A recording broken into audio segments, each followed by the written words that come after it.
Hello students, आप सभी का हमारे इस यूट्यूब चैनल में स्वागत है। स्टूडेंट्स, हम theory of equation and symmetry जो कि जीई का पेपर है फर्स्ट ईयर का, ये पेपर हम सॉल्व कर रहे थे और क्वेश्चन नंबर 1C पे हम पहुंच चुके हैं। क्वेश्चन नंबर 1C है, by symmetric division find the quotient of x to the power 4 minus 3x cube plus 3x square minus 3x plus 2 by x square minus 3x plus 2। ठीक है student, तो पहले जैसे हमने कहा कि किसी भी क्वेश्चन को सॉल्व करने के लिए हम पहले जनरल टर्म समझेंगे। तो देखो, पहले जनरल टर्म है हमारे पास, suppose that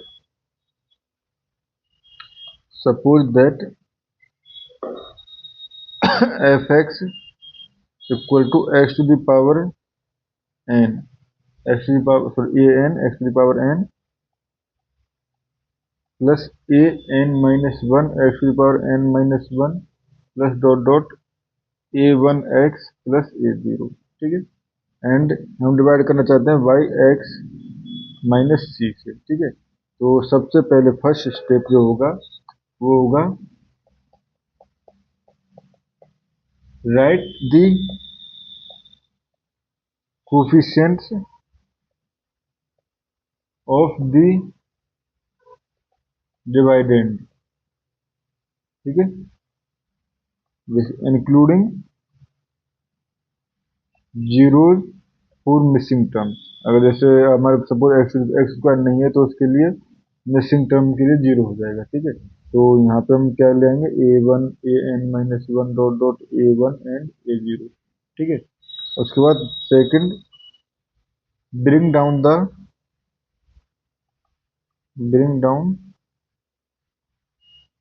leading coefficient, the leading coefficient. ठीक है, third, multiply by h c. ठीक है, multiply by h c and write the next, let the result under the next coefficient, under the next coefficient. ठीक है, क्योंकि x equal to सी के लिए देखे तो एक्स सी से डिवाइड करेंगे। ठीक है, उसके बाद fourth, add the column, add the column. ठीक है, उसके बाद fifth, repeat the multiply the multiply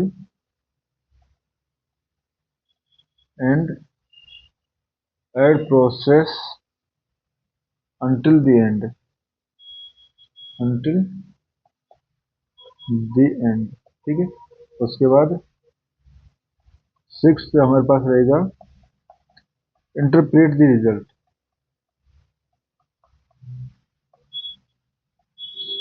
interpret the result. ठीक है, तो बेसिकली द नंबर्स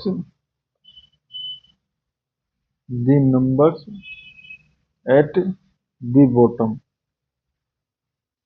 ठीक है, except the last, except the last. ठीक है, are the coefficient, are the coefficient of the quotient. ठीक है, and the last number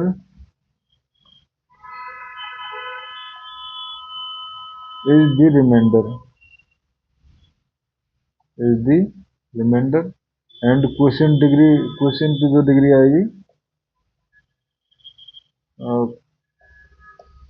quotient degree जो है वो हमारे पास अब n माइनस वन है, ओरिजिनल से एक कम हो जाएगी। ठीक है स्टूडेंट, अब देखो क्वेश्चन पे आ जाते हैं हम। तो क्वेश्चन है हमारे पास, ये हमारे पास क्वेश्चन है। ठीक है, अब देखो x square minus three x plus two को क्या लिख सकता हूँ मैं, इसको लिख सकता हूँ मैं x minus one x minus two. ठीक है, तो पहले x माइनस वन से मल्टीप्लाई कर लेता हूँ, उसके बाद x माइनस टू से मल्टीप्लाई कर लूंगा, जो रिमाइंडर आएगा, जो क्वेश्चन आएगा वो हमारे पास आ जाएगा। ठीक है, तो पहले फोर x माइनस 1, ठीक है। तो बनाए हम टेबल, ये हो जाएगी हमारे पास स्टार्टिंग कोएफिशिएंट क्या है, 1 माइनस 3 3 माइनस 3 2, ठीक है। तो ये हो जाएगा हमारे पास 1 माइनस 3 3 माइनस 3 2, ठीक है। नीचे ये कोएफिशिएंट आ गया, ठीक है स्टूडेंट्स। नीचे ये कोएफिशिएंट आ गया, देखो जैसे हमने ये कहा यहाँ पे ब्रिंग डाउन इट बाई, उसके बाद मल्टीप्लाई बाई इट सी, तो सी की वैल्यू यहाँ पे हम लिख लेते हैं, सी की वैल्यू यहाँ जाएगी, ठीक है। अब इससे मल्टीप्लाई करेंगे तो 1 और उसको यहाँ लिखेंगे, ठीक है, और ऐड करेंगे तो आ जाएगा हमारे पास -2, -2 का मल्टीप्लाई फिर से 1 से करेंगे तो -2, ठीक है। तो उसको यहाँ लिखेंगे और ये आ जाएगा 1, 1 से फिर से मल्टीप्लाई करेंगे, 1 का मल्टीप्लाई 1 से तो ये हो जाएगा 1, ठीक है। ये हो जाएगा -2 एंड इससे करेंगे तो ये हो जाएगा हमारे पास -2, ठीक है, यानी कि ऐड करेंगे तो 0, ठीक है स्टूडेंट्स। ये हो गया हमारे पास। तो यहाँ पे हमारे पास आ गया question equal to x cube minus 2x² plus x minus 2, ठीक है, ये हो गया। अब हमें क्या चाहिए, अब हमें चाहिए इसको भी x माइनस 2 से डिवाइड करना, ठीक है। नाउ डिवाइड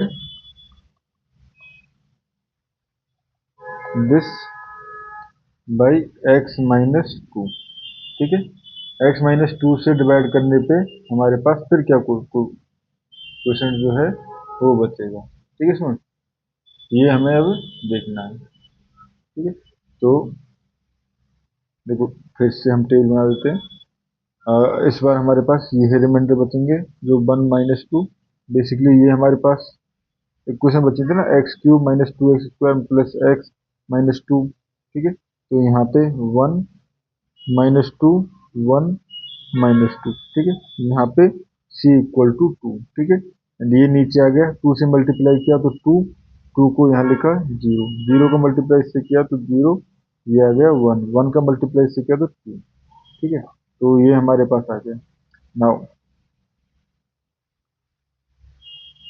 यहाँ से हम कह सकते हैं question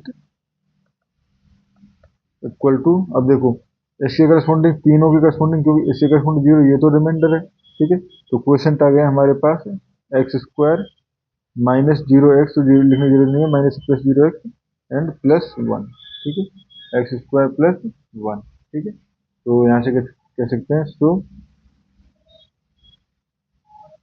x to the power 4 minus 3x² plus 3x³ plus 3x² minus 3x plus 2 को अगर हम डिवाइड करें x² माइनस 3x प्लस 2 से, तो हमारे पास क्वेश्चन जो बचेगा वो x² प्लस 1 बचेगा, जो कि स्टूडेंट्स इस क्वेश्चन का आंसर है, ठीक है स्टूडेंट्स। तो इस तरह से हम क्वेश्चन जो है वो निकाल सकते हैं। तो स्टूडेंट्स इस क्वेश्चन में इतना ही, थैंक यू।